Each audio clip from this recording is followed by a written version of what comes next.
17ই August থেকে total September এই সময়টা অবশ্যই করে বলবো হার্টের প্রতি কিন্তু প্রত্যেককেই যত্ন নিতে হবে। তাই হার্ট হেলথকে ভালো রাখতে গিয়ে আমি প্রত্যেককে বলবো মা রূপময়ী সঞ্জীবনী সুধা, মা রূপময়ী সঞ্জীবনী সুধা।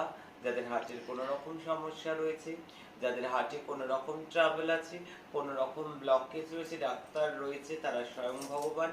ডাক্তার সবার আগে, আমি ডাক্তারের পিরিয়ডে এবং আমি পেছন থেকে বলছি একদম। আমি আমার স্বপ্নে পা ভৈরবজির ওষুধ এই সময় বিশেষ ভালো রাখবে, এই সময় বিশেষ ভালো রাখবে। আমার স্বপ্নে পাওয়া ওষুধে আছে লক্ষ লক্ষ মানুষ ভালো আছে, লক্ষ লক্ষ মানুষ, কোনো টাকা কোনো পয়সা লাগে না। আয়োজন এনে দিলে বানিয়ে দিই আমি। আয়োজন আনতে চাঁদে যেতে হবে না যে ঘুরে আমার থেকেই নিতে হবে, তোমার বাড়ির হাটে বাজারে পাওয়া যাবে আশপাশে।